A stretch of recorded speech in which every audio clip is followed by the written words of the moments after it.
ফসলের বিস্তীর্ণ মাঠ জুড়ে ঘোড়া দৌড়াচ্ছেন কয়েকজন যুবক, আর এই ঘোড়দৌড় উপভোগ করতে আশেপাশে ভিড় জমিয়েছেন হাজার হাজার মানুষ।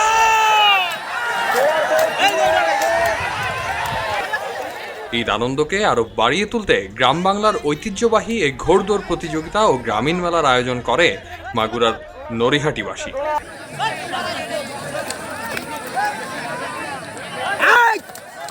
গেল 4 বছর ধরে ঈদুল আজহার দ্বিতীয় দিন মাগুরার নরিহাটি গ্রামে বিশেষ এই ঈদ উৎসবের আয়োজন করা হচ্ছে।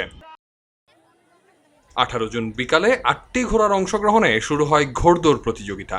প্রতিযোগিতার মাঠের পাশেই আয়োজন করা হয় মেলায় নানা রকম খেলনা এবং প্রসাধনীর স্টল বসে। ঐতিহ্যবাহী এই ঘোড়দৌড় প্রতিযোগিতা ও মেলা উপভোগ করতে দেশের বিভিন্ন প্রান্ত থেকে বিভিন্ন শ্রেণী পেশার দর্শনার্থীরা ছুটে আসেন। খুবই একটা আনন্দ লাগতেছে। খেলায় 30 বছর আগে আমাদের এই গ্রামে ছিল, কিছু দুর্ঘটনায় গ্যাঞ্জাম খাসকিচি চলাচলির জন্য এই ঘোড়াদৌড় আমাদের গ্রাম থেকে চলে গেছিল। চলে তারপর আবার 30 বছর পর আবার ফিরে আইছে। এই জন্য আমরা গর্বিত, আমাদের খুশি লাগতেছে, আনন্দ লাগতেছে। বউনাইরা আইছে, পুনিরা আইছে, আইছে, বাইরের কুটুমরা আইছে, অনেক লোকই আইছে। মানে এই ঘোড়াদৌড়ের খবর মানে এর আত্মীয় তার আত্মীয় মানে খবর শুনলি আসতে চাই। মানুষের তেমনি দাম করে একা জানা একটা কোনো পুরো গ্রাম হলে মানুষ আসতে চায়। ঘোড়াদৌড় হচ্ছে একটা আনন্দের বিষয়। আসলে আমাদের ঈদের দিন অনেক আনন্দের গেছে, তারপরে ঘোড়াদৌড়টা আজকে আসছে ঈদের পরের দিন। হয়তো আমরা চাই যে ভবিষ্যতে আবারও এই দিনটা আসুক, সবাই অনেক আনন্দে থাকুক, সবাই আবার অনেক মানুষের সাথে দেখা হচ্ছে, আমরা সবাই যেন এরকম মিলেমিশে সারা জীবনই থাকতে পারি।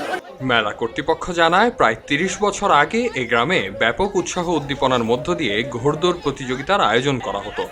তবে বিভিন্ন জটিলতার কারণে সেটি বন্ধ হয়ে গেলেও গত 4 বছর ধরে গ্রামবাসীর উদ্যোগে আবারও হারানো ঐতিহ্য ফিরিয়ে আনতে কোরবানির ঈদের দ্বিতীয় দিন ঘোড়দৌড় প্রতিযোগিতার আয়োজন শুরু হয়েছে।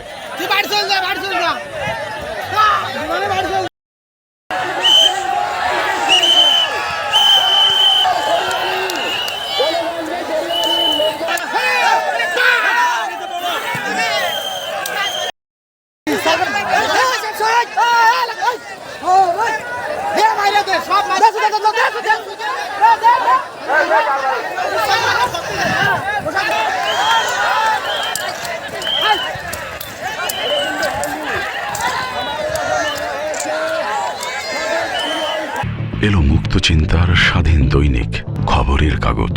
এখন খবর হবে নিখাত, নির্ভীক, নিরপেক্ষ।